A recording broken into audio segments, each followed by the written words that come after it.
Assalamualaikum warahmatullahi wabarakatuh. Kalian pernah gak sih kayak kalian tuh dengar komentar hmm, zaman-zaman sekolah atau bahkan zaman-zaman kuliah kayak, oh dia mah pinter soalnya sekolahnya bagus, atau sebaliknya gitu ya. Wajar aja nilainya segitu, sekolahnya juga kurang oke. Nah, kalimat-kalimat kayak gitu sering banget muncul, apalagi pas kita ngomongin soal sekolah favorit dan juga sekolah ya yang kurang bagus lah ya. Ada yang nyebut kayak sekolah pinggiran, kayak ya bukan yang favorit gitu. Tapi nih, pertanyaannya itu, emang bener sekolah yang disebut favorit itu otomatis lebih baik daripada sekolah yang pinggiran? Dan siapa yang sebenarnya nentuin kualitas sebuah sekolah? Yuk kita bahas dari sudut pandang sosiologi organisasi pendidikan. Oke, nama saya Muhammad Figo Zulfan Azmi dengan NIM 14056240073. Oke, kalau kita ngomongin sekolah favorit, biasanya yang kebayang itu sekolah dengan fasilitas lengkap. Pokoknya ya serba ada lah, fasilitasnya bagus. Terus guru-gurunya juga berpengalaman, banyak prestasi, dan juga alumni-alumninya itu sering masuk kampus top. Sementara sekolah pinggiran biasanya itu digambarin sebagai sekolah yang kurang fasilitas, muridnya juga biasa-biasa aja, jarang kedengaran namanya, atau bahkan gurunya ya asal ada guru aja gitu. Bahkan kalau dulu itu salah satu sekolah yang saya tempati itu kayak dia itu ngajar sosiologi, tapi guru sosiologinya itu sebenarnya belum siap. Kayak misalkan waktu itu pernah, waktu kekurangan guru sosiologi itu digeser dari guru olahraga buat ngajar sosiologi. Tapi nih ya, kalau misalkan kita lihat lebih dalam, istilah favorit sama ya yang bukan favorit, pinggiran, itu tuh sering banget kayak dibentuk sama persepsi masyarakat dan media, bukan semata-mata karena kualitas aslinya. Dan persepsi ini bisa sangat memengaruhi bagaimana sekolah itu diperlakukan, termasuk dari sisi pendanaan, habis itu jumlah pendaftar juga, dan bahkan cara gurunya ngajar gitu. Oke, jadi kalau misalkan kita lihat perspektif sosiologinya, ada satu teori penting dari Pierre Bourdieu, namanya itu teori reproduksi sosial. Oke, jadi pada intinya itu pendidikan itu sering bukannya ngubah nasib seseorang, tapi justru malah memperkuat posisi sosial yang udah ada gitu.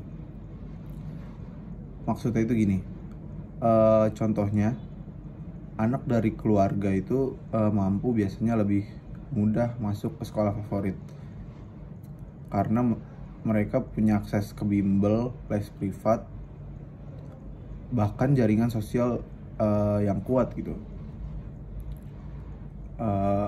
Makanya itu lebih mudah buat masuk sekolah favorit. Sedangkan anak dari keluarga yang biasa atau bahkan susah gitu lebih sering masuk ke sekolah-sekolah pinggiran yang infrastrukturnya itu juga kurang. Jadi sekolah favorit itu sering banget dihuni sama siswa-siswa yang dari kelas sosial atas gitu. Kayak mereka emang duitnya udah ada, atau emang karena jaringannya juga bisa, yang kayak saya sebutin tadi. Dan karena itu juga sekolahnya makin mudah dapat prestasi. Padahal itu juga karena siswa-siswanya udah punya modal dari rumah. Maksudnya modal dari rumah itu ya karena emang keluarganya ya berpenghasilan tinggi atau uangnya banyak gitu. Kayak karena emang orang berada. Terus kita juga bisa bahas soal budaya organisasi. Sekolah favorit itu nih biasanya punya sistem yang tertata gitu. guru-guru yang dikasih pelatihan rutin, kayak emang udah berpengalaman banget lah. Terus bahkan ekspektasinya itu tinggi dari orang tua dan masyarakat. Semua itu tuh bikin sekolahnya punya budaya yang kompetitif dan serius banget. Tapi jangan sampai lupa juga, ada juga namanya itu faktor branding. Sekolah favorit juga punya citra yang dibangun dari waktu ke waktu, masa ke masa. Misalnya lewat prestasi, ataupun alumni sukses, atau bahkan kerja sama dengan instansi yang besar-besar. Ini bikin orang makin percaya kalau misalkan sekolah itu tuh emang beneran bagus, emang pantas gitu buat disebut sebagai sekolah favorit. Padahal sekolah pinggiran juga kadang punya guru yang hebat juga ada, siswa berprestasi juga ada, tapi nggak kelihatan karena ya nggak punya panggung yang sama. Makanya itu tadi saya sebut kalau misalkan sekolah favorit itu emang tergantung sama brandingnya juga, itu yang dimaksud sama panggung. Makanya ini termasuk sebagai faktor yang nggak relevan gitu kalau misalkan sekolah favorit itu pasti lebih bagus juga. Sebenarnya nyambung karena emang brandingnya dia lebih bagus. Cuma sekolah biasa itu tuh kalah ya, kurang lebih salah satu itu karena faktor brandingnya aja. Padahal isinya ya kayak yang saya bilang, dia ada murid berprestasi juga ada, guru-guru hebat juga mungkin ada juga gitu kan. Oke. Terus dampaknya bagi siswa tuh apa sih? Dampaknya sih lumayan serius ya. Kayak terutama buat siswa yang sekolah kurang favorit, ya sekolah pinggiran itu, banyak dari mereka jadi ngerasa minder atau kurang percaya diri. Padahal mereka juga punya potensi yang sama gitu. Tapi karena udah keburu di stigma sebagai sekolah biasa, mereka jadi nggak diberi kesempatan yang sama gitu. Kadang sih, kebanyakan kayak gitu.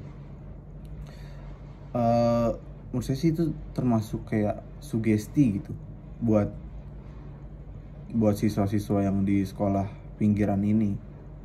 Ya karena nama sekolahnya kurang bagus, jadi kayak mereka nggak mau mencoba hal yang lebih gitu buat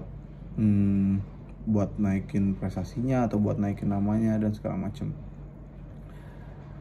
Terus di sisi lain juga, dari siswa sekolah favorit, terkadang mereka bisa terbebani sama ekspektasi yang udah terlanjur tinggi gitu karena nama sekolahnya.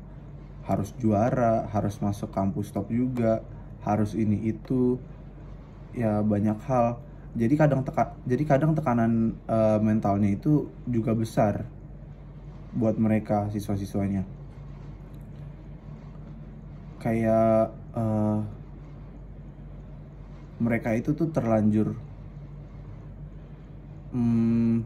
gimana sih bahasanya tuh, mereka terlanjur kayak diberi sama ekspektasi yang tinggi gitu. Kayak misalkan mungkin bukan dari diri sendiri, banyak juga orang pandang kayak misalkan, ini kok dia masuk sekolah favorit tapi cuma masuk kampus ini, tapi kok nilainya cuma segini, kok rata-ratanya cuma segini, padahal temennya yang ini bisa kayak gini, bisa lebih tinggi daripada dia.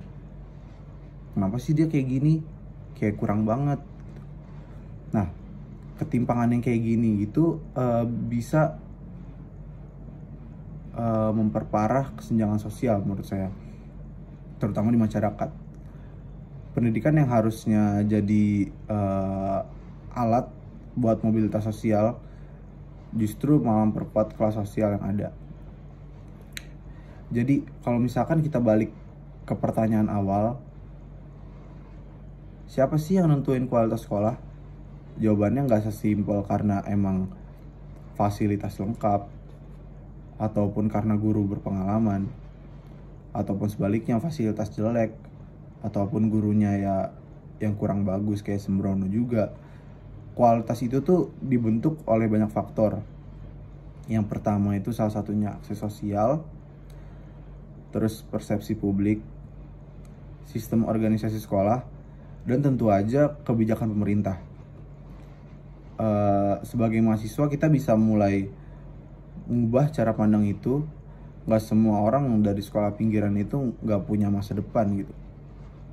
Karena ya emang tergantung sama hal-hal yang dia hadapin, sama mentalnya dia sendiri, sama keberanian dia, itu ngaruh banget.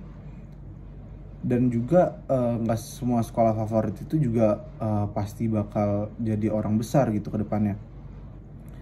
Karena ya yang udah saya bahas tadi, banyak juga siswa-siswa yang emang dia di sekolah favorit, tapi karena pokoknya kita nggak bisa buat masang stigma sekolah favorit pasti bagus, dan juga sebaliknya sekolah pinggiran tuh pasti jelek gitu. Karena kasihan buat muridnya yang terbebani. Kayak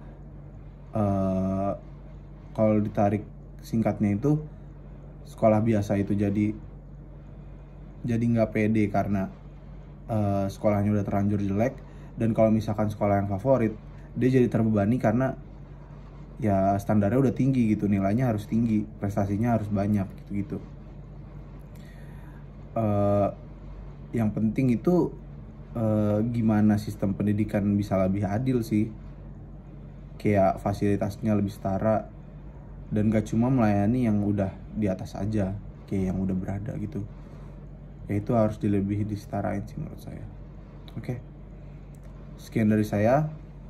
Mungkin banyak kurangnya atau ada kritik yang ada, boleh ditulis di kolom komen. Oke. Terima kasih. Assalamualaikum warahmatullahi wabarakatuh.